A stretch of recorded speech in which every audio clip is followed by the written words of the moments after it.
All right, you're watching The Agenda. So in what has been termed a historic step in expanding trade, President Cyril Ramaphosa on Wednesday launched the official start of the preferential trade by South Africa. This was under the African Continental Free Trade Agreement, AfCFTA. Now, the launch attended by the Secretary General of the African Continent Trade Area Secretariat, Wamkele Mene, also coincided with the 6th meeting of the Council of African Trade Ministers and included a display of sending off of the very first shipment of products from South Africa to other member countries. Now, Mr. Mene joins us now in studio. Thank you so much for your time. Welcome to The Agenda, Mr. Mene. Thank you for inviting me. It's great to have you on the program. So how significant is Wednesday's activation by South Africa, and how are we getting momentum? It was truly a historic event. For the very first time, South Africa exporting to countries outside of SADC on preferential terms, what we refer to as preferential terms, which means that the exports that South Africa is sending to these countries are becoming more competitive because they enter those markets at reduced tariffs, sometimes depending on the products, zero tariff. Before the AfCFTA, trade between South Africa, Kenya, Ghana, was taking place under what we refer to as MFN rules, WTO rules. There was no preferences. So South African products entering the market in Ghana, in Nigeria, in Kenya, were entering those markets on exactly the same terms of market access as US products, Chinese products. So it is historic that South African exporters will now have a competitive advantage when exporting to those markets. It is also historic in the sense that a very substantial market, such as South Africa, a GDP of over $420 billion, will be in a position to import goods and services from across the African continent, outside of the SADC region. So it's a very important step forward. And Mr. Mene, speaking of that, do we really have the numbers for that, looking at South Africa being a country with such sluggish economic growth? Well, I think it is an opportunity. Already, the South African export market creates between 150 to 200,000 jobs. When we expand the reach of the market and when we introduce new markets such as Kenya, Ghana, Nigeria, those jobs created on the back of the export market can double. It's possible that we can double those jobs because we're expanding the reach and the competitiveness. So that should have a very positive spillover effect on the economy in South Africa. And I'm keen to get more details on that consignment with Kenya, and how do countries actually choose which countries to partner up with? Well, countries look at the export profile first. They look at which countries are they currently exporting to, the products that they are exporting to, the market share that they have. The customs systems has been one of the biggest challenges which has been resolved. As a result of the AfCFTA, we now have harmonized customs rules. So it really depends on the country and the products that they're exporting or the service that they're exporting. Some countries export services. Mauritius, for example, is a very, very strong exporter of services, financial services, health services, education services. So each country decides where they want to start their trading, which country they want to start the trading with, which products and which services. And we facilitate that by ensuring that the MFN rules, or rather the preferential treatment rules, are applied so that the exporter sees the reduction in the tariff, the reduction in the duty. So that's how it works. And this also comes at a time where we also having conversation about how it is now time for Africa to take up space, especially with the economy as well. I remember President Ramaphosa in his address, just when the shipment was about to happen, he did say that we do have the capacity. But do you think that we actually have the energy and appetite to keep this momentum going as it is? I think the political will is there. Yeah. I travel the length and breadth of the continent, and I see from all heads of states that I talk to, certainly the political will is there. The desire for this to happen is there. More importantly, the private sector, the response of the private sector has been overwhelming in the last 2.5 years, particularly small medium enterprises who see the benefits of an expanded market. If you are in Kenya, you now can expand to West Africa. If you are in Chad, you now can expand to North Africa. So certainly the private sector sees the benefits. The other point I would mention is that there is this geopolitical and geoeconomic changing context that we have to be aware of. And it should compel us to look at Africa as a market for ourselves, primarily.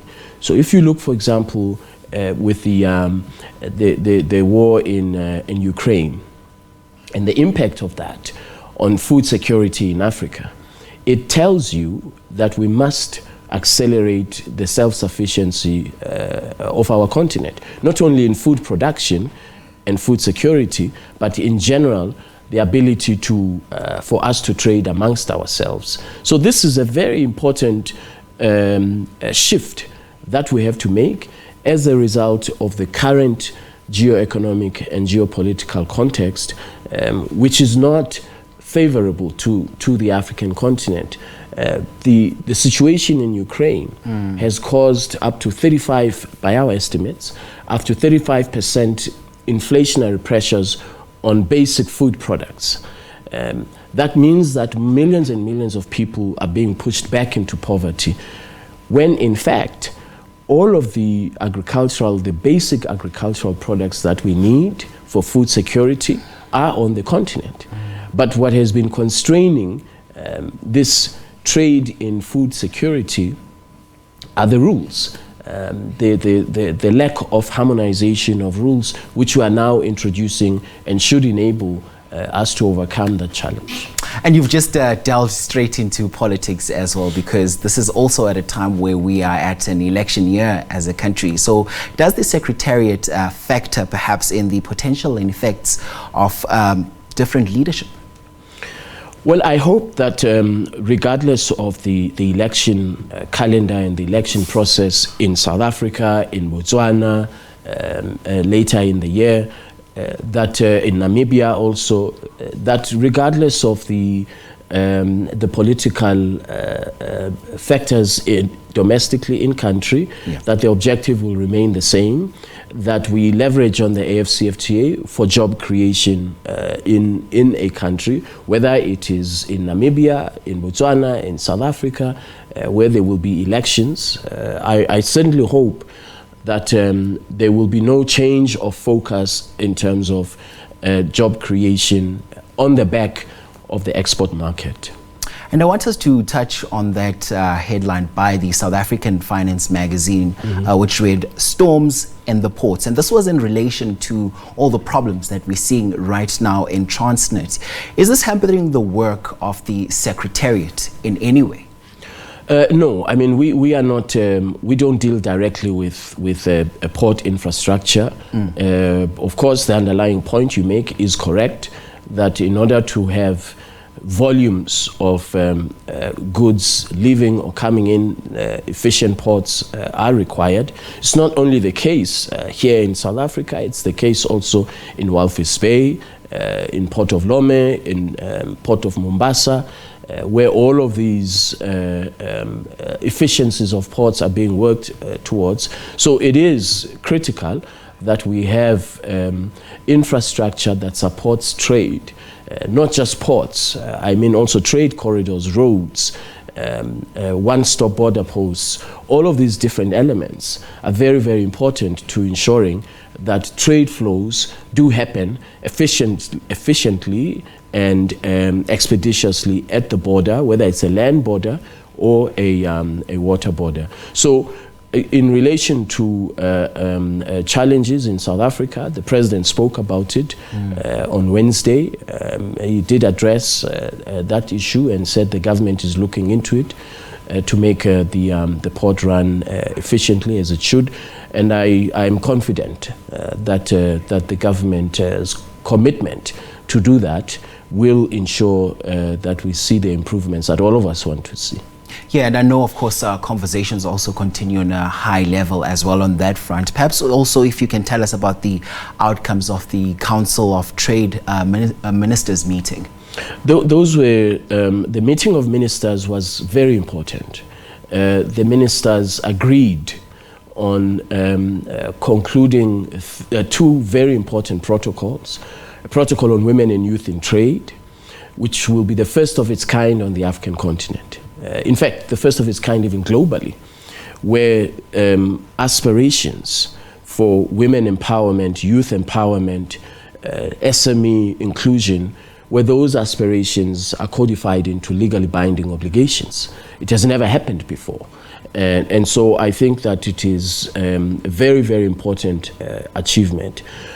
Inclusion in trade and inclusion in the benefits of trade is what will ensure that this trade agreement is sustainable in the long term, when people see the benefits. Over 60% of Africa's GDP is derived from SMEs, who themselves employ over 450 million people. So it's a very important part of Africa's economy. And so I was very happy that the ministers adopted that protocol, which will now be tabled to the Assembly of Heads of States and Government in 2 weeks' time. The second is a protocol on digital trade. And the protocol on digital trade, similarly, is important in the sense that it establishes a regulatory framework for digitization of Africa's economy.